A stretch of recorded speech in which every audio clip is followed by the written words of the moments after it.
शास्त्रों में कहा गया है, दुर्लभम त्रयमेवैतद् देवानुग्रह हेतुकम मनुष्यत्वम मुमुक्षुत्वम महापुरुष संश्रयः। इस संसार में 3 चीज़ें बहुत दुर्लभ हैं, बड़ी ही कठिनाई से मिलती हैं। एक, मानव तन की प्राप्ति हो जाना। दूसरा, मन में मुक्ति की उत्कट इच्छा जागृत हो जाना। और तीसरा, महापुरुष की, किसी पूर्ण संत महापुरुष की शरण की प्राप्ति हो जाना। क्योंकि हमें ये मनुष्य तन 84 लाख योनियों में भटकने के बाद मिला है और यही तन मुक्ति का, भव सागर को पार करने का माध्यम है। लेकिन यदि माध्यम हो और इच्छा नहीं तो बात नहीं बनती। इसलिए कहा गया मुमुक्षुत्वम, मुक्ति की इच्छा होना। और यदि इच्छा भी हो लेकिन कोई रास्ता न मिले, कोई मार्ग न मिले, तो फिर मंजिल पर पहुंचना असंभव हो जाता है। इसलिए कहा गया किसी महापुरुष की शरण प्राप्त कर लेना। और जब किसी महापुरुष की शरण प्राप्त हो जाती है, जब जीवन में किसी संत सतगुरु का आना हो जाता है, तो उसके बाद प्रभु प्राप्ति का मार्ग बहुत ही सुलभ और सहज हो जाता है। इसलिए रामचरितमानस में भी कहा गया, राम सिंधु घन सज्जन धीरा चंदन तरु हरि संत समीरा, कि वो ईश्वर परमात्मा सागर की तरह है और संत महापुरुष बादल की तरह है। बादल ही उस सागर का जल, उसका पानी जन जन तक पहुंचा सकते हैं। इसी प्रकार से एक जीव, एक मनुष्य परमात्मा को अपनी इच्छा से, अपने किसी प्रयास के द्वारा, अपने बलबूते प्राप्त नहीं कर सकता। उसके लिए हमें आवश्यकता है किसी पूर्ण संत महापुरुष की। और इसीलिए बुल्ले शाह जी भी अपनी वाणी में बहुत सुंदर कहते हैं, जिथे वसदाएं उथे दसदा ने, किड्डी 420 वाली बात हुई। असी जाग के देखिया विच काबे, तेरी उथे भी ना मुलाकात हुई। कदे खाना ते मंदिर मसीत देखे, मुल्ला काजियां दी काली रात हुई। बुल्ले शाह जद मिलिया अपने घरों मिलिया, जद मेहरबान मुर्शद दी जात हुई।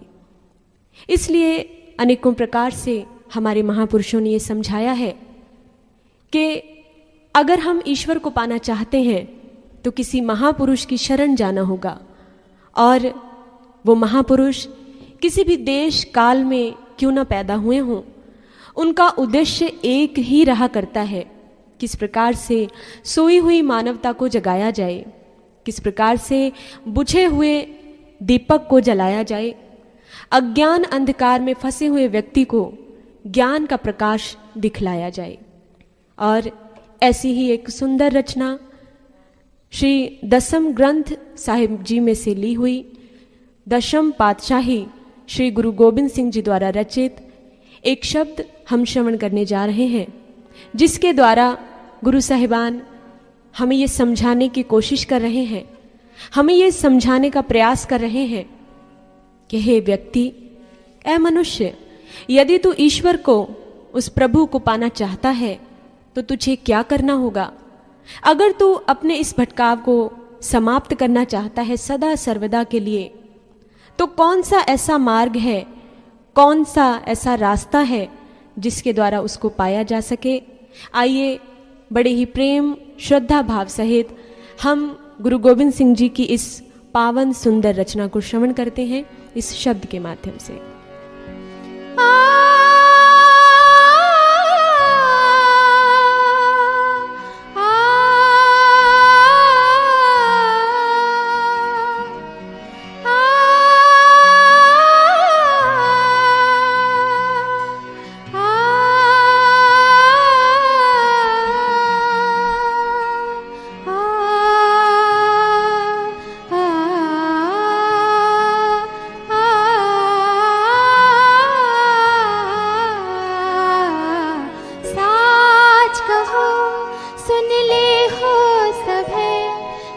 प्रेम कियो तिन ही प्रभु पायो। साच कहो सुन ले हो सभे, जिन प्रेम कियो तिन ही प्रभु पायो। साच कहो सुन ले हो सभे, जिन प्रेम कियो तिन ही प्रभु पायो। साच कहो साच कहो साच कहो साच कहो। साच कहो सुन ले हो सभय, जिन प्रेम कियो तिन ही प्रभु पायो।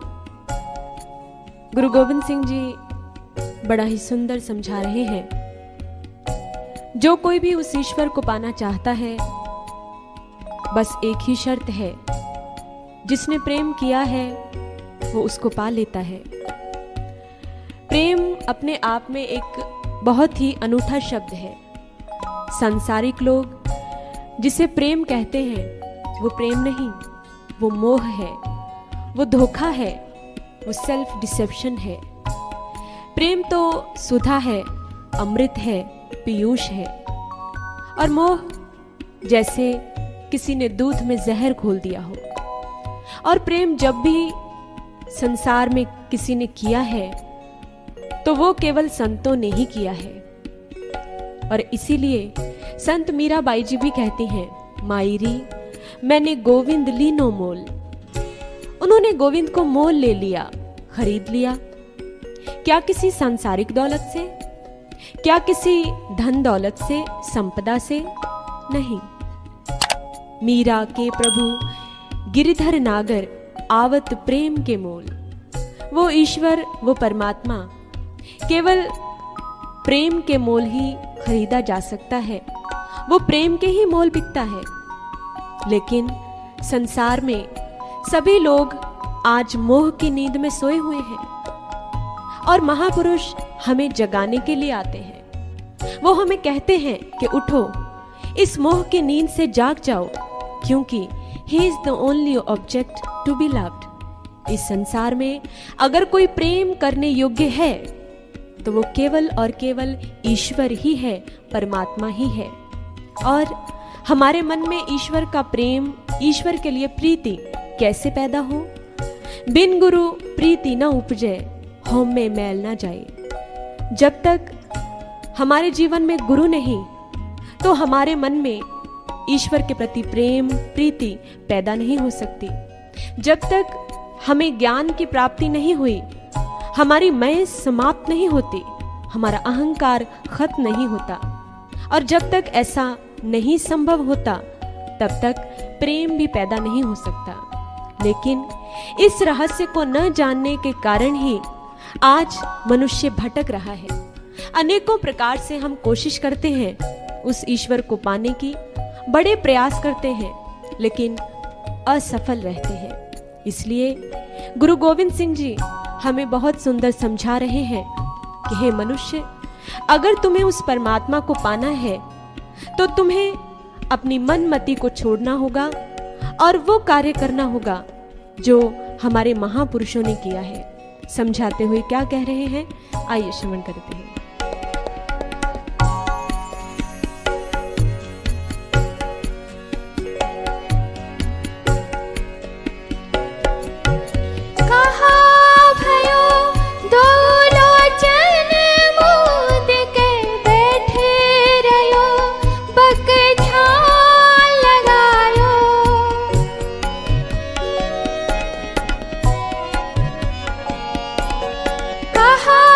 भयो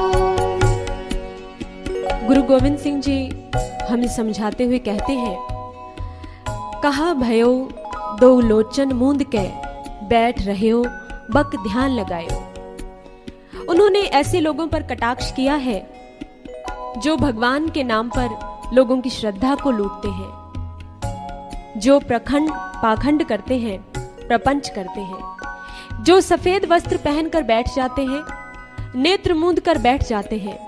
लेकिन गुरु गोविंद सिंह जी कहते हैं कि आप नेत्र मूंद कर तो बैठे हैं, लेकिन जब तक दीक्षा की प्राप्ति नहीं हुई, जब तक परमात्मा दिखाई नहीं दिया, तो आप भीतर किसका ध्यान कर रहे हैं? भीतर क्या देख रहे हैं? क्या अंधेरे को देख रहे हैं? इसलिए गुरबाणी में कहा गया, बिन गुर दिख्या कैसो ज्ञान, बिन पेखे कहो कैसो ध्यान। जब तक दीक्षा की प्राप्ति नहीं हुई, तब तक ध्यान की सही विधि का भी पता नहीं चल सकता। आज अगर आप देखें तो बहुत से लोग ध्यान करते हैं, आंखें बंद करके बैठ जाते हैं और भीतर ही भगवान का ध्यान लगाने का ढोंग करते हैं। लेकिन एक बात सोचने की है, प्रश्न है कि क्या केवल आंखें मूंद कर बैठ जाना, क्या यही ध्यान है? महापुरुषों ने आंखें मूंद कर बैठ जाने को ही ध्यान नहीं कहा, क्योंकि ध्यान 3 चीजों से बनता है, ध्येय, ध्याता, ध्यान। ध्येय यानी हमारा टारगेट, हमारा लक्ष्य, हमारा केंद्र, हमारा निशाना। जब तक आपके पास कोई टारगेट ही नहीं है, जब तक आपके पास कोई निशाना ही नहीं है, जब तक आपके पास कोई लक्ष्य ही नहीं है, तो आप निशाना क्या साधेंगे? ध्याता आप खुद हैं, लेकिन ध्यान की प्रक्रिया कैसे पूर्ण होगी जब तक आपके पास ध्येय ही नहीं? जैसे हम आपको कहें कि आप इस माइक का ध्यान करें, तो आप इस माइक का ध्यान कर सकते हैं। सीधी सी बात है, आपने इस माइक को देखा है। और अगर हम आपको ये कहें कि आप यहीं बैठे व्हाइट हाउस का ध्यान करें, आप कर लेंगे? आप नहीं कर सकते, क्योंकि आपने व्हाइट हाउस देखा नहीं है। किसी भी चीज का ध्यान करने के लिए सबसे पहली शर्त है कि आपने उसे देखा हो। जिस चीज को देखा है उसका ध्यान किया जा सकता है, बिना देखे किया हुआ ध्यान ध्यान नहीं, वो मात्र कल्पना ही हो सकती है। इसलिए जब उस परमात्मा का दर्शन हमें हमारे भीतर होता है, जब दीक्षा की प्राप्ति होती है, उसके बाद जब हम भीतर ध्यान लगाते हैं, नेत्र मूंदते हैं, तो हमें उसका प्रकाश दिखाई पड़ता है। फिर हमारा मन भी उस प्रकाश में, उस परमात्मा में लगता है। लेकिन यदि आपको कुछ भीतर दिखाई ही नहीं पड़ रहा, आप केवल आंखें बंद करके बैठे हैं और भीतर आपको अंधेरा नजर आ रहा है, तो फिर आपका मन भी एकाग्र नहीं होगा। जैसे हम आपको ये कहें कि आप किसी बंद टीवी पर ध्यान लगाएं, आप बंद टीवी पर ध्यान लगा सकते हैं? आप कोशिश करें, पूरी कोशिश करें, तो भी आप 5 मिनट से अधिक ध्यान नहीं लगा सकते। लेकिन अगर वही टीवी ऑन कर दिया जाए, चला दिया जाए, तो 3 घंटे कब बीत गए आपको पता ही नहीं चलता, क्योंकि आप सामने कुछ देख रहे हैं, आपको कुछ दिखाई पड़ रहा है।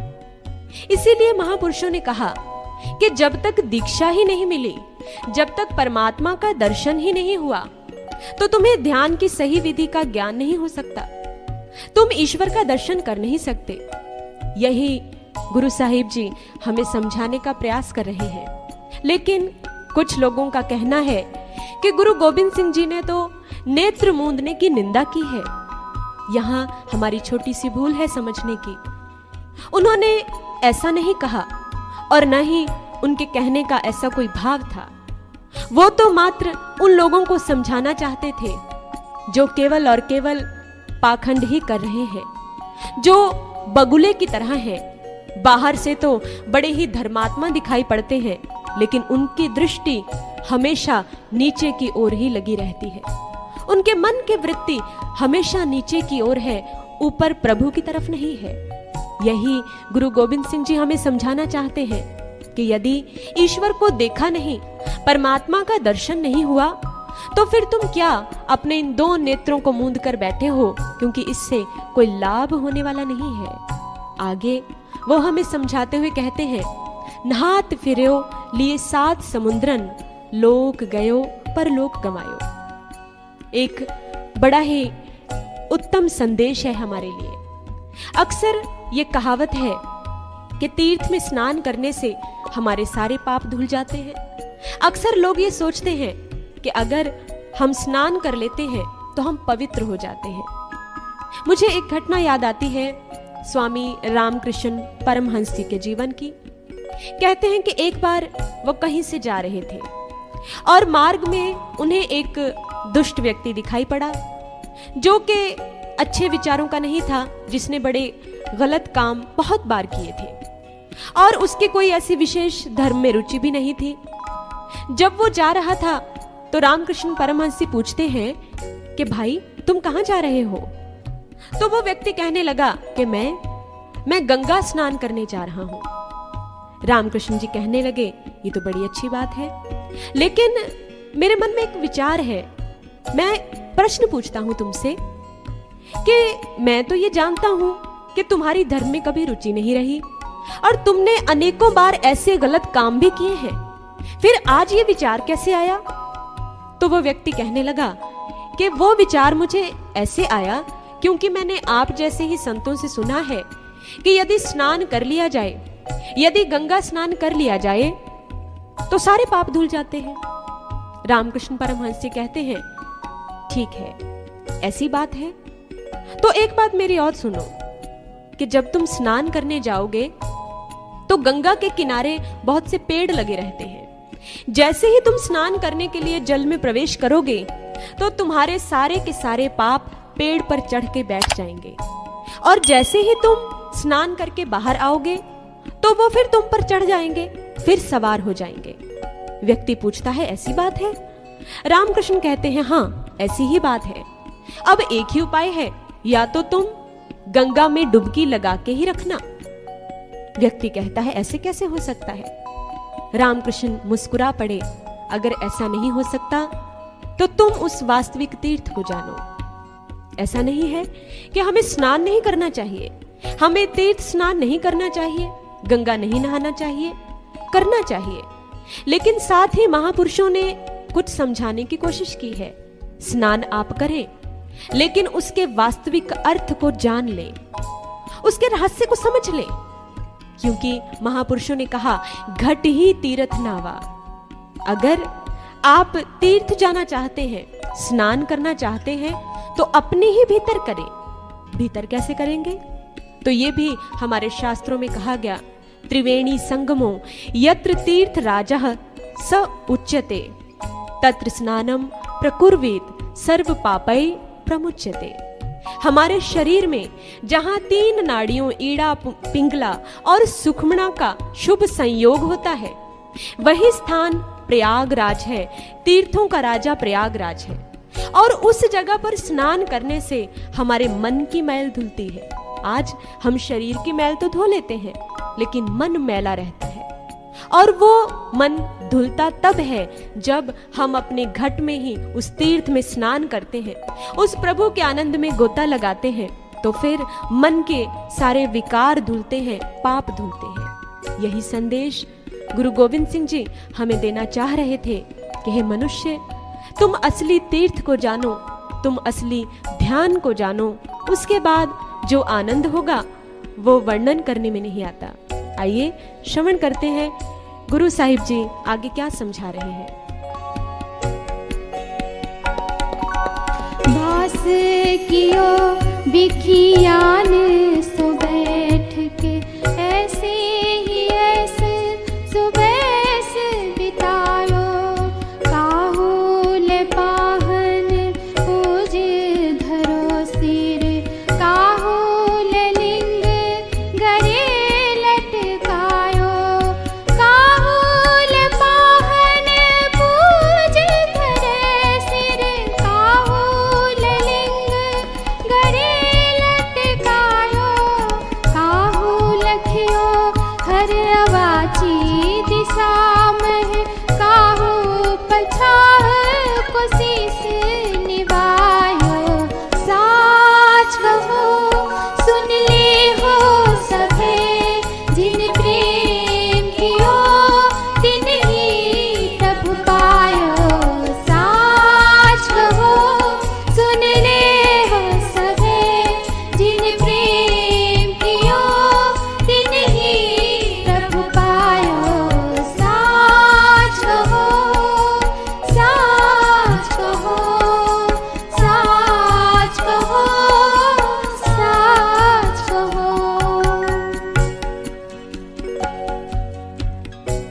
गुरु साहिबान कहते हैं कि हे मनुष्य, तेरा मन तो विषयों में वास कर रहा है और तू इसी प्रकार से अपने समय को बिता रहा है।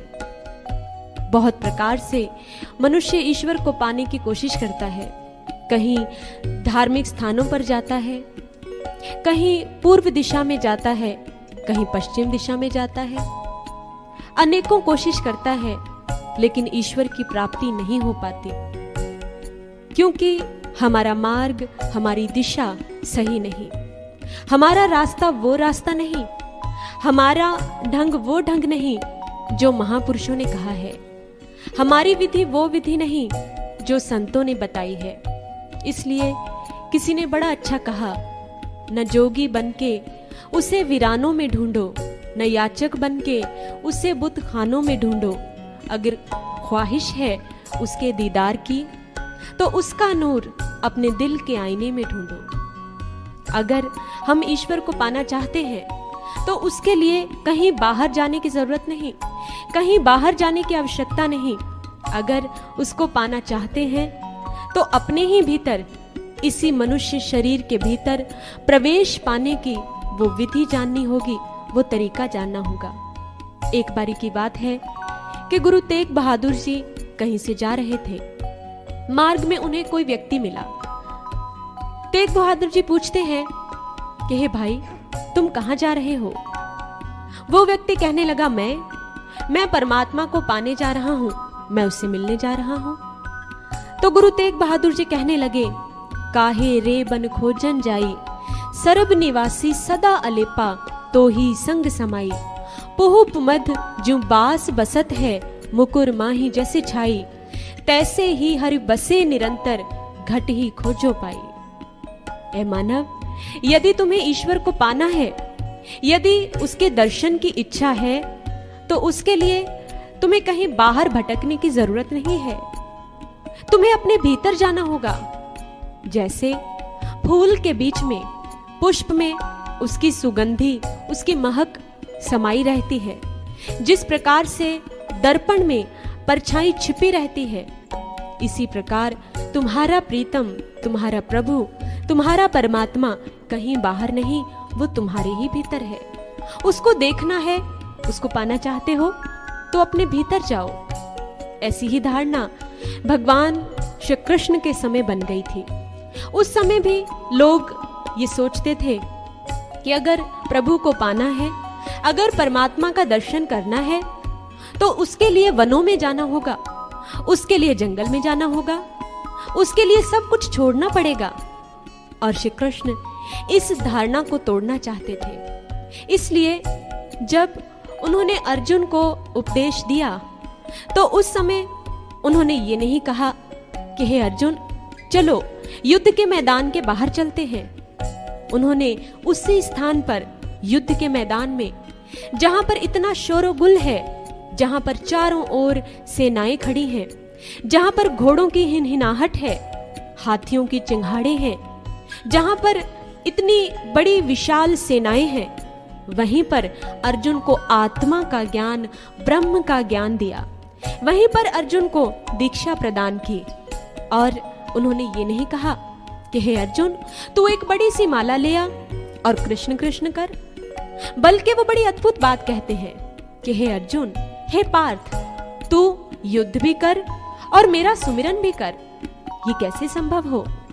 आप युद्ध के मैदान में खड़े हैं और आपको ये समझाया जाए कि आप युद्ध भी करें और आप सुमिरन भी करें, बड़ा मुश्किल है। लेकिन ऐसा श्री कृष्ण कहते हैं। ऐसी कौन सी विधि थी, ऐसा कौन सा तरीका था कि अर्जुन के लिए युद्ध और प्रभु का स्मरण एक साथ हो पाया? और यही तरीका हमें गुरु तेग बहादुर जी समझाते हैं। बाहर भीतर एकहो जानो, एक गुरु ज्ञान बताए, जन नानक बिन आपा चीने, मिटे न ब्रह्म की काये। बाहर और भीतर वो प्रभु तो सब जगह है, लेकिन ये भेद कैसे प्रकट हो? हम ये तो कहते हैं कि ईश्वर सब जगह है, सर्वत्र है, लेकिन हमें वो दिखता नहीं है, हम बिना देखे कहते हैं। और गुरु तेग बहादुर जी कहते हैं कि आपा चिन्हे, अपने आप को जाने बिना, जब तक तुम ये नहीं जानते कि तुम कौन हो, जब तक तुम्हें ये नहीं ज्ञात कि तुम्हारा वास्तविक स्वरूप क्या है, तो तुम ईश्वर के रहस्य को, ईश्वर के भेद को कभी भी नहीं जान पाओगे। इसलिए आवश्यकता है ऐसे मार्ग की, आवश्यकता है अपने ही भीतर जाने की, क्योंकि महापुरुषों ने कहा, कस्तूरी कुंडल बसे मृग ढूंढे बन माही, ऐसे घट घट राम है दुनिया जाने नाही। कस्तूरी मृग की नाभि में ही छिपी रहती है, लेकिन वो ये बात समझ नहीं पाता, भागता है, दूर दूर तक जाता है, कहां से ये महक आ रही है। इसी प्रकार से वो राम, वो ईश्वर हमारे ही भीतर है। सब घट राम बोले, वो सबके घट में है, सबके भीतर है, लेकिन वो प्रकट नहीं है, उसके हमें दर्शन नहीं हुए, वो हमें दिखाई नहीं पड़ा। यही कारण है कि हम भटकते हैं, कभी कहीं जाते हैं, कभी कहीं जाते हैं, और सारा जीवन भटकते ही रह जाते हैं, हमें कोई प्राप्ति नहीं हो पाती।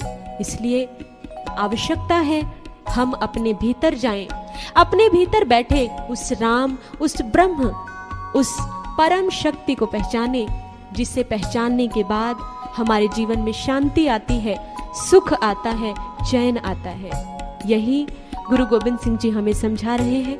आगे वो अपने पावन वचनों में क्या कहते हैं, आइए सुनते हैं।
महापुरुषों ने यह समझाया है कि आज व्यक्ति अज्ञान में ही भटक रहा है, उसके पास वो ज्ञान नहीं, और अपनी मनमति से वो अनेकों प्रकार के प्रयास भी करता है और एक भेड़ चाल की तरह चलने लगता है। जब वो परंपरा को ही पूजने लगता है, जब वो रहस्य को नहीं समझता, जब वो ये नहीं जान पाता कि सच क्या है, जब वो आध्यात्मिक रहस्य नहीं समझ पाता, तो महापुरुषों को बार बार समझाना पड़ता है। और गुरु गोविंद सिंह जी यही समझाते हुए कह रहे हैं कि हे मनुष्य, तुमने अनेकों प्रकार के कर्म किए हैं, अनेकों क्रियाएं करके देख ली, लेकिन क्या ईश्वर की प्राप्ति हुई? नहीं। इसलिए उन्होंने कहा, कूर क्रिया उर्झो सब ही जग, श्री भगवान को भेद ना पायो। ए मानव, तू तो ऐसे ही व्यर्थ की क्रियाओं में उलझा हुआ है, लेकिन तू उस श्री भगवान का, उस चेतन शक्ति का भेद नहीं पा पाया, तू उसके रहस्य को जान नहीं पाया, तूने ये नहीं समझा उसका मर्म क्या है।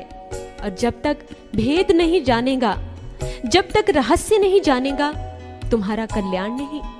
जब तक तू उस भेद को अपने भीतर देख नहीं लेता, जब तक तू उस रहस्य को खोल नहीं लेता, वो रहस्य तुम्हारे सामने प्रकट नहीं होता, तो तुम्हारा सब कुछ किया हुआ व्यर्थ है।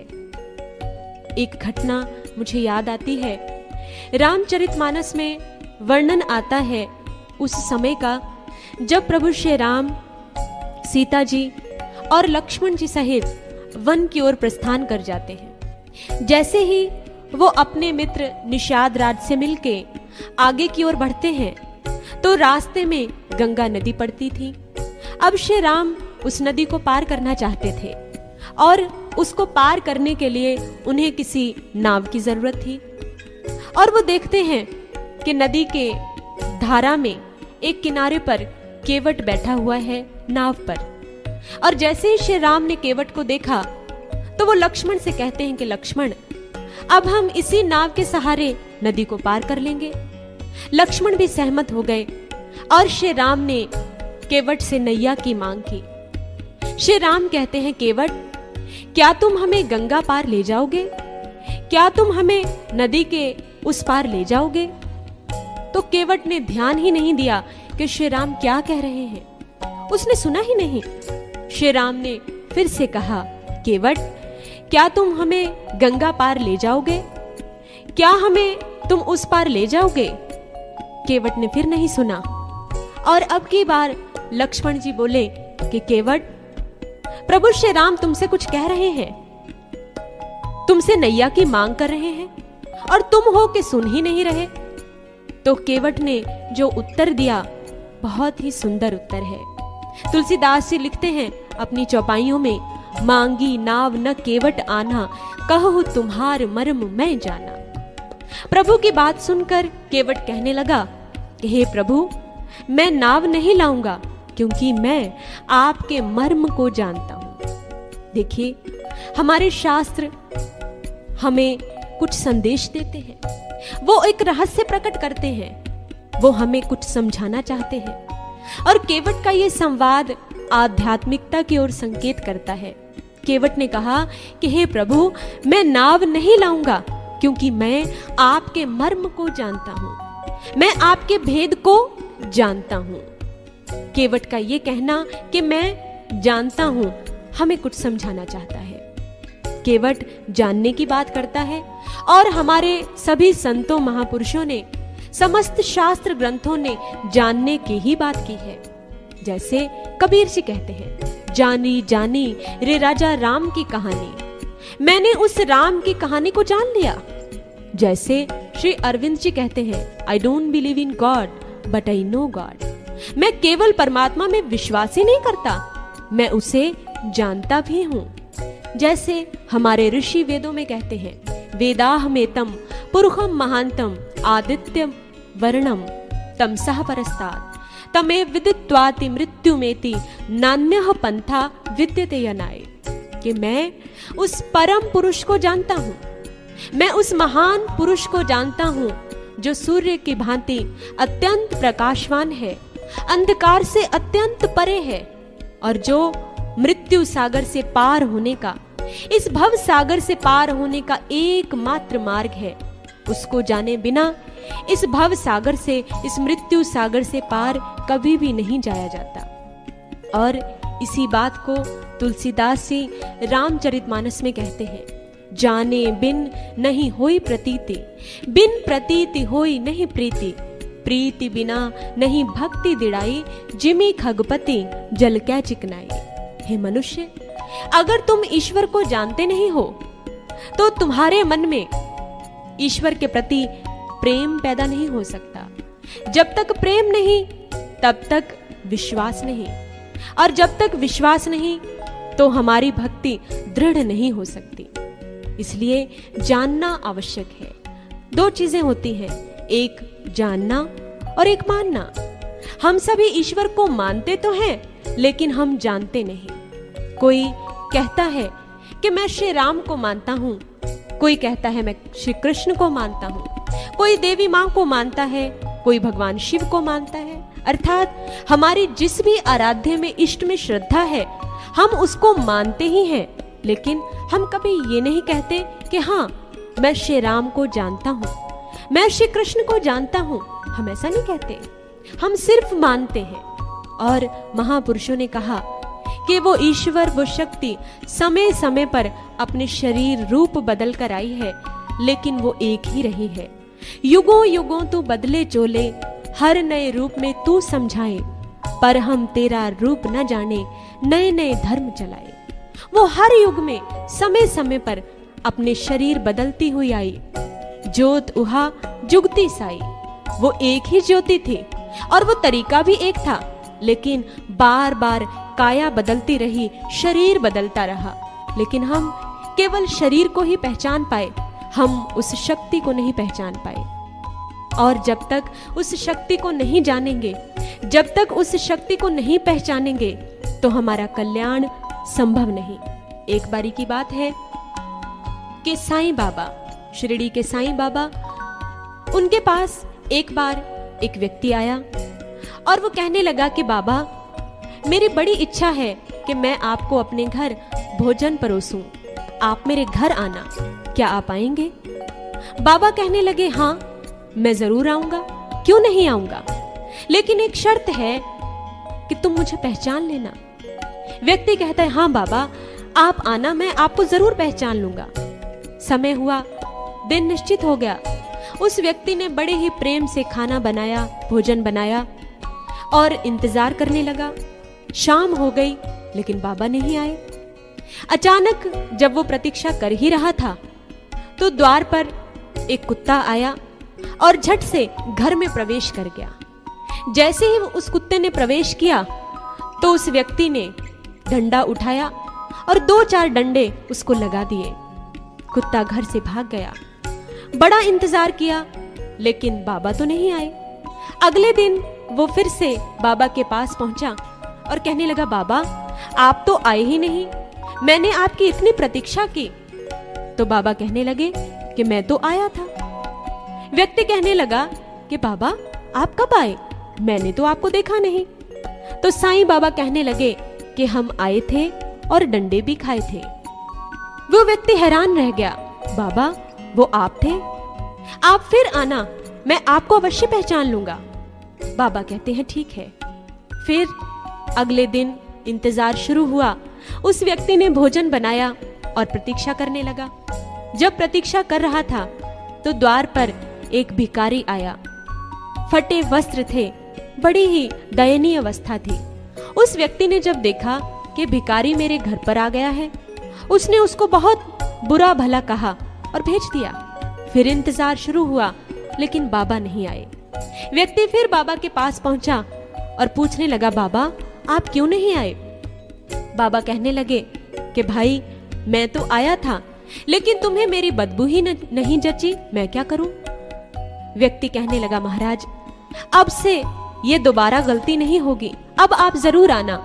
तो बाबा कहने लगे कि नहीं, तुम मुझे ऐसे नहीं जान सकते, तुम मुझे ऐसे पहचान नहीं पाओगे। इसी बात को हम समझ कर देखें। अगर आज हमारे सामने हमारे ईश्वर, हमारे प्रभु आ जाएं, तो क्या हम उन्हें पहचान लेंगे? अगर हमारे सामने भोलेनाथ आ जाएं, तो क्या हम पहचान लेंगे? हम तो यही चाहेंगे कि उनके गले में सर्प की माला हो। हम तो यही चाहेंगे कि अगर भगवान श्री कृष्ण आए तो उनके हाथ में बांसुरी हो। हम तो यही चाहेंगे कि अगर श्री राम आए तो उनके साथ माता जानकी भी हो। लेकिन प्रभु किसी भी रूप में आ सकता है। आप उसे कैसे जानेंगे, आप उसे कैसे पहचानेंगे? यही बात जब अर्जुन के मन में आई, यही द्वंद्व जब अर्जुन के मन में खड़ा हुआ तो श्री कृष्ण ने समझाया। जब श्री कृष्ण ने अर्जुन को यह कहा कि हे अर्जुन, आज मैं तुम्हें वो ज्ञान देने जा रहा हूं जो मैंने सृष्टि के प्रारंभ में सूर्य को दिया। तो अर्जुन सोचने लगा। अर्जुन ने प्रश्न किया कि प्रभु आप सृष्टि के प्रारंभ की बात कर रहे हैं, सूर्य कब हुआ और आप कब हुए? आप उस समय कहां से आए? आप तो अब मेरे सामने खड़े हैं। तो श्री कृष्ण समझ गए कि अर्जुन केवल उनके शरीर से परिचित है, वो शक्ति रूप को नहीं जानता। और उस समय श्री कृष्ण ने कहा, न तु माम शक्य से द्रष्टुम मने नैव स्वचक्षुषा दिव्यम ददामि ते चक्षु पश्य में योगमैश्वरम। हे अर्जुन, तेरे ये जन्म चक्षु मुझे देखने में सक्षम नहीं। आज मैं तुम्हें वो दिव्य दृष्टि देता हूँ जिससे तू मेरे वास्तविक स्वरूप को देख पाएगा। और प्रभु का वो स्वरूप है ज्योति शामपि ज्योति तमसः परमुच्यते। वो ज्योतियों की ज्योति परम प्रकाश है, सबके भीतर है।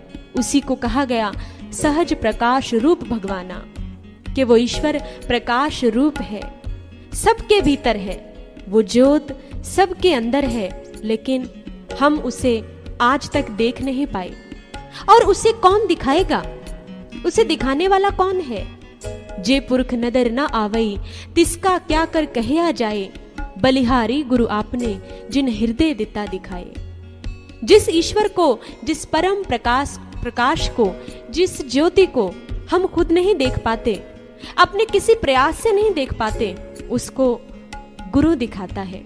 और मैं ऐसे सतगुरु पे बलिहारी जाता हूँ, मैं ऐसे महापुरुष के चरणों पर अपने जीवन को वारता हूँ, अर्पित करता हूँ, जिसने मुझे मेरे ही हृदय में उस ईश्वर को दिखा दिया है। इसीलिए हमारे वेदों में भी कहा गया, शास्त्रों में कहा गया, अखंड मंडलाकारम व्याप्तम येन चराचरम तत्पदम दर्शितम येन तस्मै श्री गुरुवे नमः। जो तुम्हारे ही भीतर उस परम प्रकाश, उस चर अचर जगत में व्याप्त ईश्वर को दिखा दे, तत्व से दर्शन करवा दे, उसी को सतगुरु कहा गया है, उसी को गुरु कहा गया है। गु अंधेरा जानिए, रू कहिए प्रकाश, मेटे अज्ञानतम ज्ञान से गुरु नाम है दास। जो हमारे भीतर छाए हुए, जन्मों जन्मों से छाए हुए अज्ञान अंधकार को तोड़कर, नष्ट करके ज्ञान का प्रकाश दिखा दे, उसी समय प्रकट कर दे, उसी को गुरु कहा गया है। और यही ज्ञान, यही दिव्य दृष्टि, यही तीसरी आंख, यही डिवाइन आई हमारे सभी महापुरुषों ने जिज्ञासुओं को प्रदान की है। यही वो ज्ञान था, यही वो दिव्य दृष्टि थी जो श्री राम ने हनुमान जी को प्रदान की। यही वो दिव्य दृष्टि थी जो श्री कृष्ण ने अर्जुन को प्रदान की। यही वो दृष्टि थी, यही वो ज्ञान था जो महात्मा बुद्ध ने अपने शिष्यों को दिया। यही वो ज्ञान था जो महावीर जी ने अपने भक्तों को प्रदान किया। और यही वो शाश्वत सनातन ज्ञान है जो हमारे गुरु साहिबानों ने भक्तों को प्रदान किया। इसलिए अगर हम उस ईश्वर को पाना चाहते हैं, अगर हम चाहते हैं कि उसका दर्शन हो, हम भटकते न रहें, हम कहीं ऐसे ही अपने जीवन को व्यर्थ न कर डालें, तो इसके लिए एक ही शर्त है, हमें अपने जीवन में किसी ऐसे महापुरुष, किसी ऐसे गुरु की शरण लेनी पड़ेगी जो हमें ईश्वर का दर्शन करवाए हमारे ही घट के भीतर। इसीलिए महापुरुषों ने कहा, मत कोई परम पुले संसार, गुरु बिन कोई न उतरस पार। ये भ्रम भी किसी व्यक्ति के मन में न रहे, ये संशय किसी व्यक्ति के मन में न रहे कि गुरु के बिना भी कोई इस भव सागर से पार हो सकता है। भाई रे गुरु बिन ज्ञान न होए, पूछो ब्रह्मे नारदे वेद व्यासे कोई। ये हमारे शास्त्रों ने गाया है, गुरु के बिना ज्ञान नहीं, और ज्ञान के बिना दर्शन नहीं, दर्शन बिना मुक्ति नहीं, और जब तक मुक्ति नहीं तो आवागमन के, जन्म और मरण के इस चक्र से छुटकारा कभी भी नहीं मिल सकता। इसलिए यही संदेश हमारे महापुरुषों ने हमें दिया है। गुरु गोविंद सिंह जी हमें यही समझाने की कोशिश कर रहे हैं कि हम उस ज्ञान को प्राप्त करें, हम अपनी मन मति को छोड़ें, हम अंधविश्वास को त्यागें। जिन कुरीतियों में हम फंसे हुए हैं, जिनका कोई आधार नहीं, हम उससे आधार की ओर बढ़ें। हम ऐसे ज्ञान को प्राप्त करें जिसे प्राप्त करने के बाद जीव का कल्याण हो जाता है।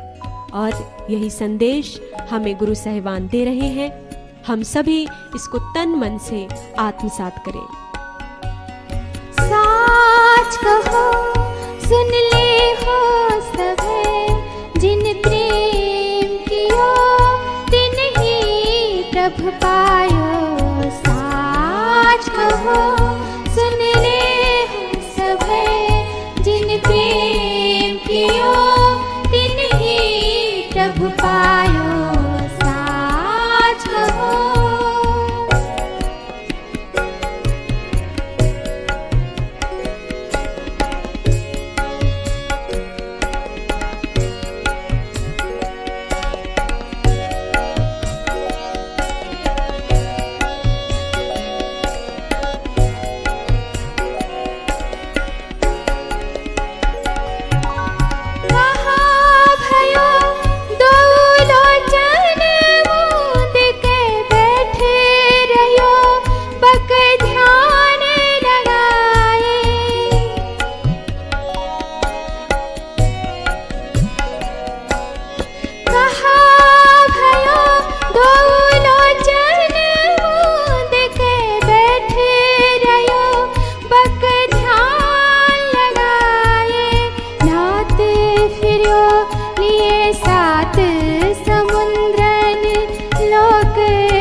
कियो विखियान सो बैठ के, ऐसे ही ऐसे सुबह से बितायो, काहुल पाह